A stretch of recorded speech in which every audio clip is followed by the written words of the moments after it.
Hey, kenalin. Nama gue Sinta. Umur gue sekarang 21 tahun. Di sini gue mau ajak kalian menyelami cerita masa lalu gue sampai sekarang. Kisah ini dimulai ketika gue pindah ke rumah baru waktu kelas 5 SD. Bagi gue secara pribadi, yang namanya meninggalkan kenyamanan yang sudah melekat dengan segala kenangannya itu sulit. Tapi gak apa-apa deh, mungkin ada hal baru yang akan menyambut. Dalam benak ingatan gue, rumah baru yang gue tempatin tuh bisa dibilang gak terlalu besar, tapi juga gak kekecilan. Ya, sedang lah. Bangunannya terdiri 3 lantai. Lantai paling atas dipakai buat jemur pakaian sambil main layangan. Lantai kedua cuma ada kamar pembantu. Sebut aja namanya Mbak Laras. Terus di lantai bawah, ya seperti layaknya rumah pada umumnya lah.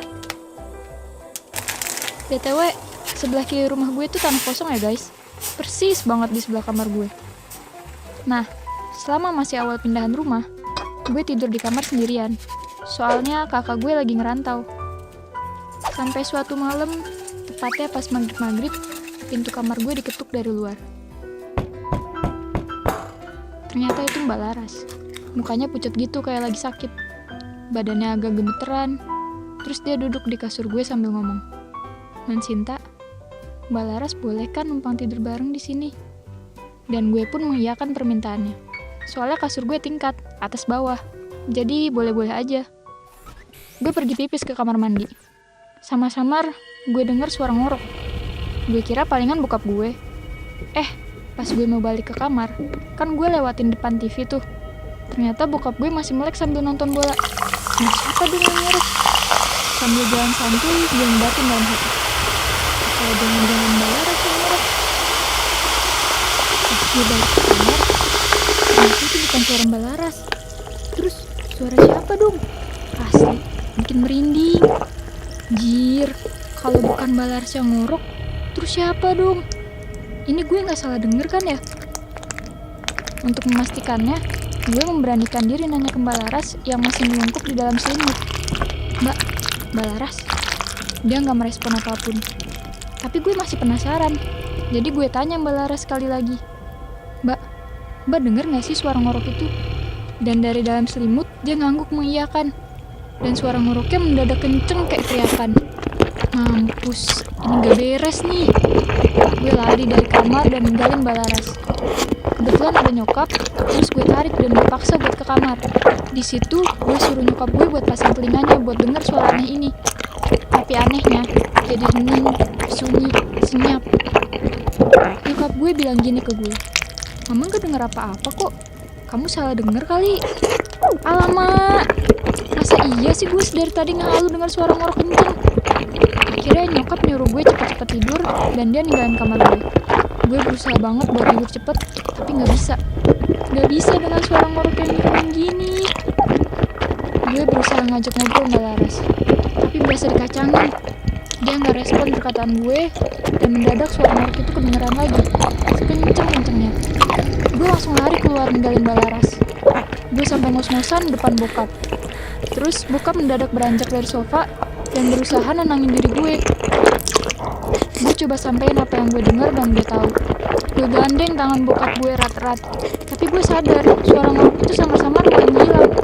Dan bener aja dong, pas bokap gue masuk, gak ada suara sama sekali. Gue nangis dan liat bokap gue. Bokap berpesan untuk cepat istirahat dan jangan lupa berdoa.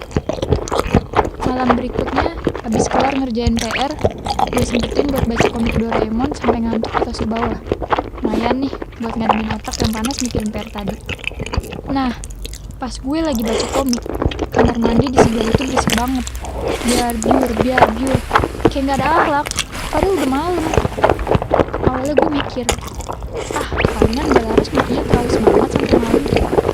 Tapi mendadak gue buang jauh-jauh dugaan gue itu. Kalian tahu kenapa? Gue dengar suara sesuatu yang bikin telinga gue sakit. Suara nyaring gesekan di tembok depan kamar gue. Persis banget kayak suara cakal walkerin digasrikin ke tembok. Dan itu berkali-kali. Sampai suara itu tepat di depan pintu kamar gue, jir. Gue yang ketakutan langsung nutup muka gue pakai komik sampai ketiduran. Beberapa hari kemudian, semuanya kembali normal. Udah nggak ada kejadian dan suara aneh-aneh lagi. Lega. Malam hari itu, gue lagi foto-foto alay pakai kamera belakang. Ya maklum lah, zaman segitu belum ada kamera depan. Langsung deh, gue buka galeri karena penasaran sama hasilnya. Dan gue langsung lempar jauh tuh HP. Gue kaget bukan main.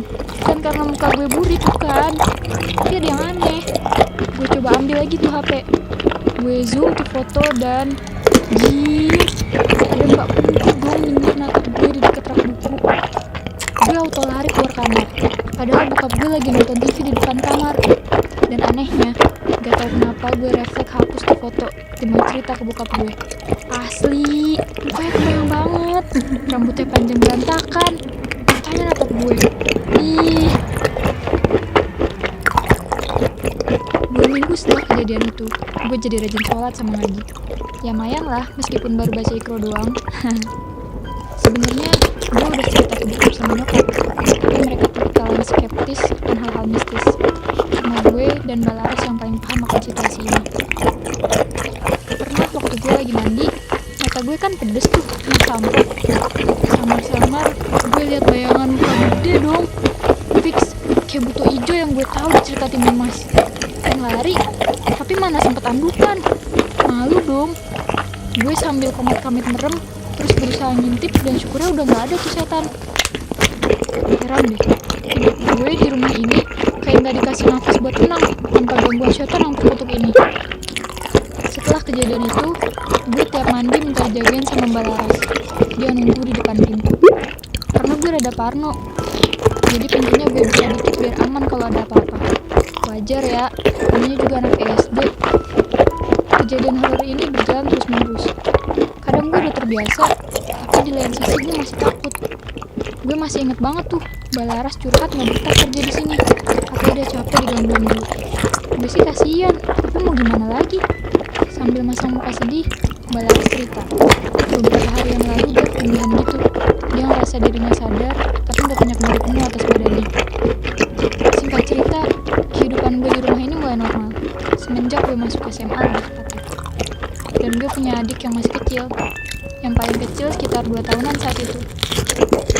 Mbak Laras sudah gak kerja lagi di rumah ini. Katanya dia mau bantu usaha keluarga di kampung. Tapi menurut gue itu sih alasan aja. Soalnya dia emang udah gak betah tinggal di rumah ini. Terus sekarang gantinya namanya Mbak Sekar. Adik gue yang paling kecil nempel banget sama Mbak Sekar.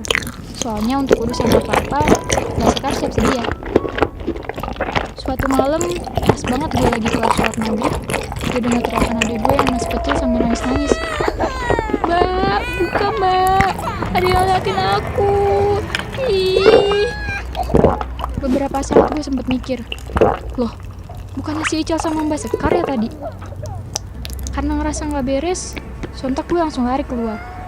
Ternyata suaranya ada dari lantai 2. Gak pakai lama gue naik tuh ke lantai 2.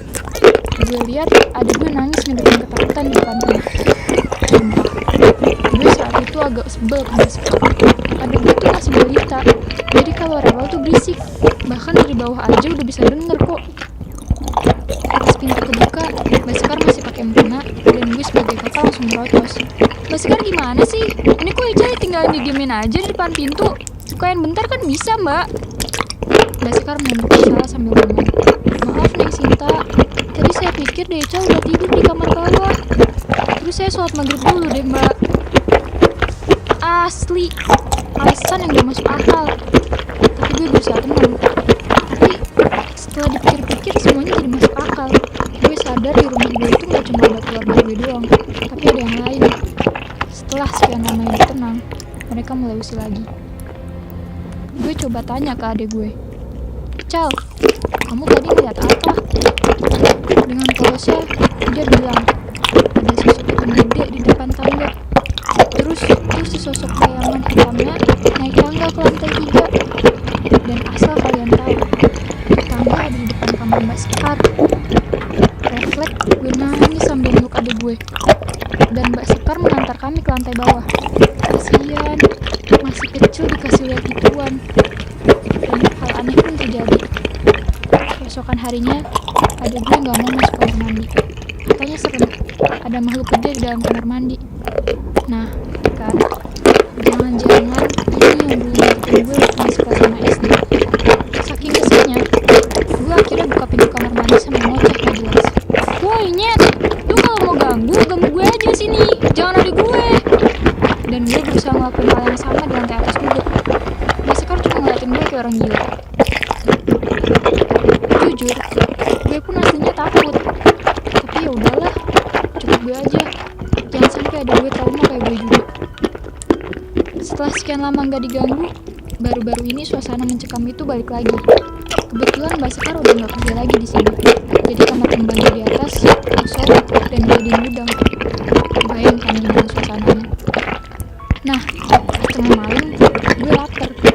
Ya udah, gue masak mie dan milih makan di kamar aja sekalian youtuber. Gue dengar kursi kegeser-geser dong. Srok, srok. Asli, ngeri. Ya gue milih keluar.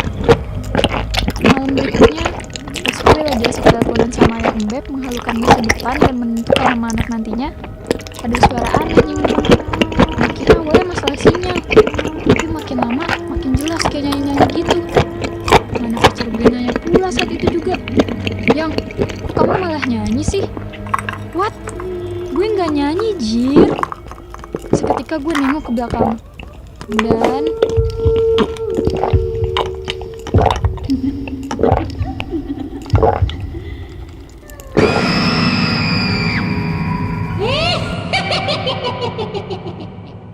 Jangan lupa subscribe ya.